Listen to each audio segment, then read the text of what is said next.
Nos encontramos con el doctor Paul Jiménez y la doctora Karina Espinal y vamos a tocar el tema acerca de la violencia familiar. Doctores, ¿cómo están? Bienvenidos. Bueno, muchas gracias por hacernos partícipe de este espacio.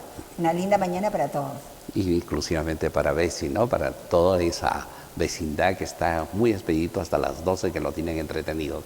Claro que sí, muchas gracias a ustedes por haber venido. Vamos a tocar un tema que, si bien es cierto, no es nada agradable, pero hoy en día se da mucho, ¿verdad? Y es la violencia familiar y la violencia en especial contra la mujer también, en realidad, ¿no? Que se da mucho más. Definitivamente.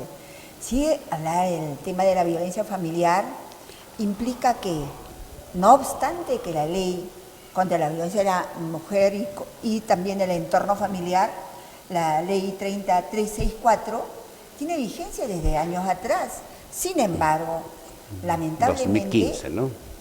No hay otra alternativa que admitir que en el día a día la estadística de la violencia, el tema del feminicidio va en incremento. Entonces, el tema es, ¿qué hacer para poder realmente, acaso, frenar esta ola? Es una ola que no solamente indigna al pueblo peruano, indigna a las instituciones, pero más allá, indigna a todo aquel ser humano que pueda reflexionar por qué es que la mujer tiene que ser sujeto de ser víctima, de ser violentada y finalmente de ser, bueno, pues víctima del homicidio. Y entonces decimos, ok, esto ha sido una especie de paradigma desde ayer. Acuérdense que históricamente hay que aceptar a la violencia contra la mujer en las diferentes facetas estuvo presente. Ayer, hoy y seguramente mañana, en caso nosotros no tengamos una política de Estado que esté comprometida no solamente a pretender frenar, sino sobre todo a educar, a preparar para el cambio. Y este tema de la preparación de la educación implica involucrar a instituciones desde, en primer lugar, el sistema educativo. Pero más allá, empecemos a preparar al niño. Es tan a veces sutil el tema decirlo. Por ejemplo, hay parejas que tienen sus hijos y bueno, hay que preparar al niño para que pueda defenderse. Pégale a tu mamá, pégale a tu papá. ¿Qué tipo de violencia es esa? ¿Están preparando para que a futuro podamos ser ese niño en la sociedad tenga que ser el violento número uno, que no vea, digamos, realmente sus acciones y sus actitudes porque ha sido preparado para ella, para ese ejercicio, involuntariamente o voluntariamente? Pero más allá también, si hablamos de violencia, estamos hablando de, a veces, ese prototipo de mentalidad, porque la mujer siempre ha sido ese ser humano que ha tenido que asumir desde otrora, en realidad, papeles, roles que eran de segundo nivel, de segunda categoría.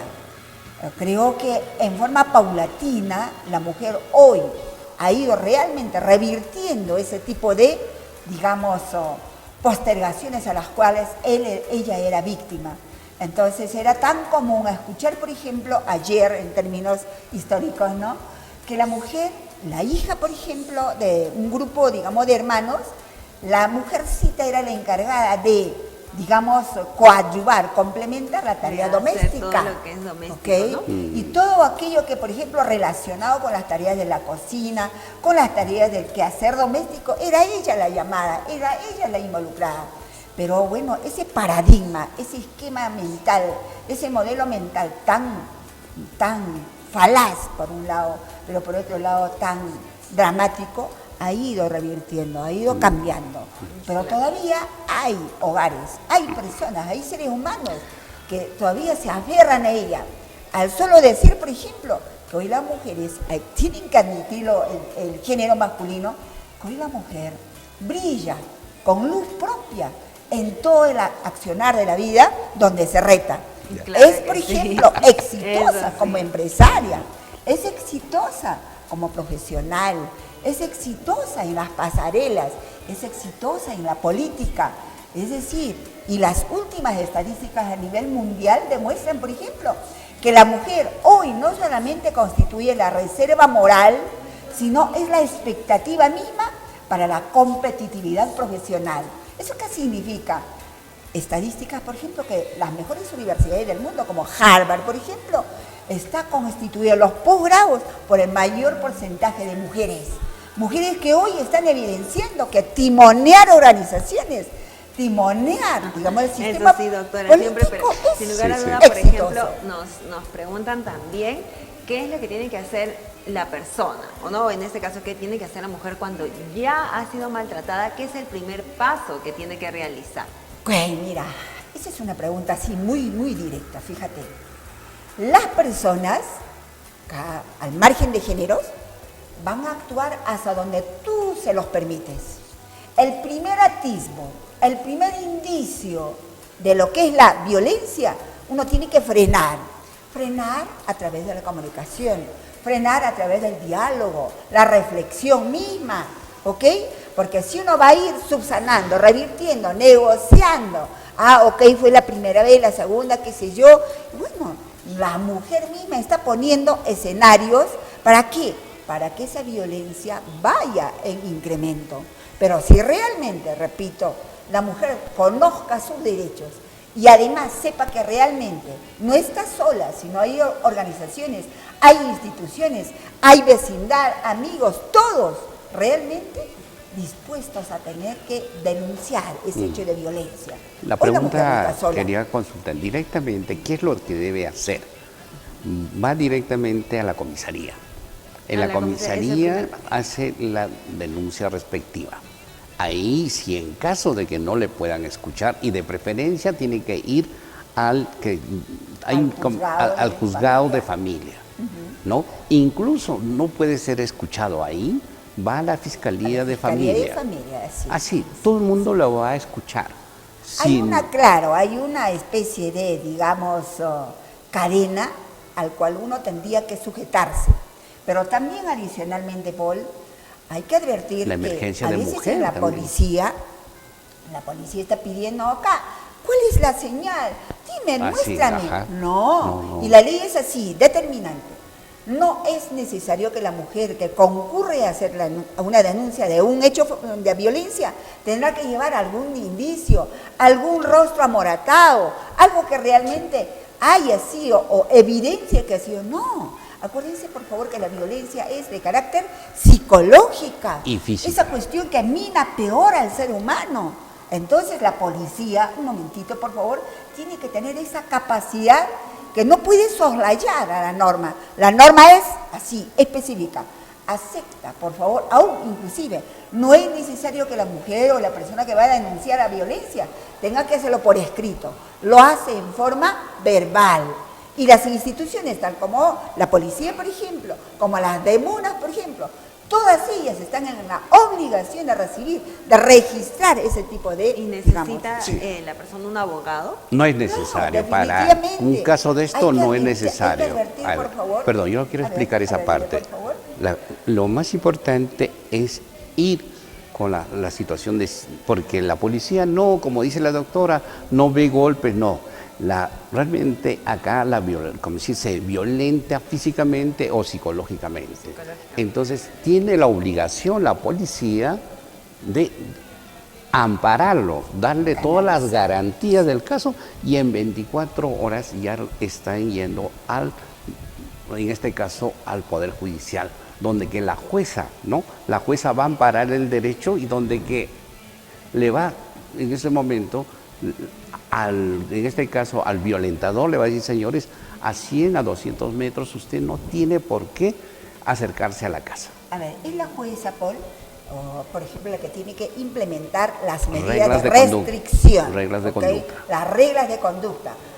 Es ella la que tiene que evaluar, por ejemplo, si acaso 100 metros, 150, 200 metros, pero no tiene que... Es la determinación de la juez en este caso. Pero, ojo, la norma le dice, no debe de transcurrir más de 72 horas. El hecho que debe de respaldar, debe de proteger a la persona violentada. Y ¿Cuánto tiempo es necesario entonces para que ya cese, digamos, la violencia después de que dan las normas? ¿O cuál es el paso, verdad? Claro, en 24 horas está en el Poder Judicial y lo trasladan después en 72 horas al Ministerio Público. ¿Y En cuánto el es el Ministerio tiempo que demora? Público, ahí automáticamente ya le están dictando las reglas de conducta que no tiene por qué ingresar y conocer ya los hechos. Pero el peritaje es una cosa incoherente que viene, ¿no? El peritaje llega todavía a las 24 días. Eso me parece, si no hay una prueba contundente, no se puede, pero de todas maneras hay que amparar realmente a la persona que ha sido violentada. Y lo más importante son los niños. ¿Cómo quedan los niños? A ver, Estamos muy preocupados en ese aspecto.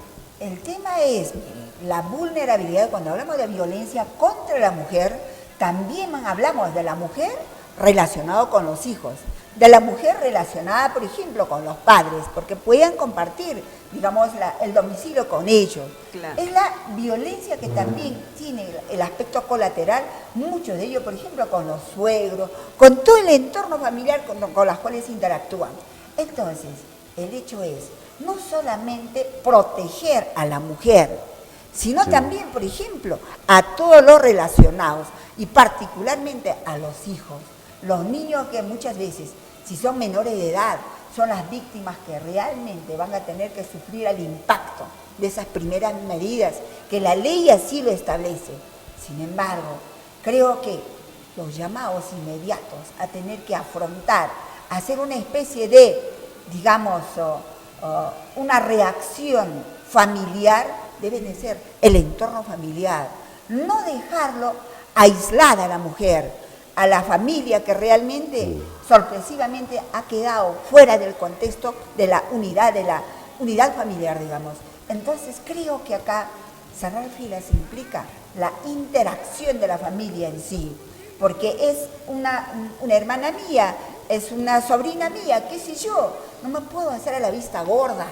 Hoy, en realidad, atacar el tema de la violencia de la mujer contra la mujer es realmente la tarea, no solamente de los medios de comunicación, no solamente de todos aquellos ciudadanos que quieren de alguna manera coadyuvar, no solamente digo a frenar, sino a corregir paulatinamente este tipo de conductas que realmente, bueno, pues está degradando al país, a Perú. Pensemos en ello, cómo llegamos a la opinión pública internacional con una conducta de esta naturaleza. Entonces, ¿qué es lo que se tiene que hacer? Escuela de padres, capacitar a los padres, porque los padres, ¿qué es lo que pasa? Te enseñan lo que enseñaron la abuela, y a la abuela, ¿quién lo ha realmente lo ha educado? Nadie, simplemente son meras costumbres. Entonces yo creo que políticas de gobierno tendría que ser ya, y lo esperamos en el grupo Nuevas Tendencias en Parra del Río 375, oficina 306. Ahí está, bastante céntrico también, bastante fácil de llegar. Sí, Al frente del Poder Judicial. No se pierdan, por favor. Se aprende mucho con la doctora Ana Calderón. También siempre. Doctores, muchas gracias por haber estado entonces el día de hoy.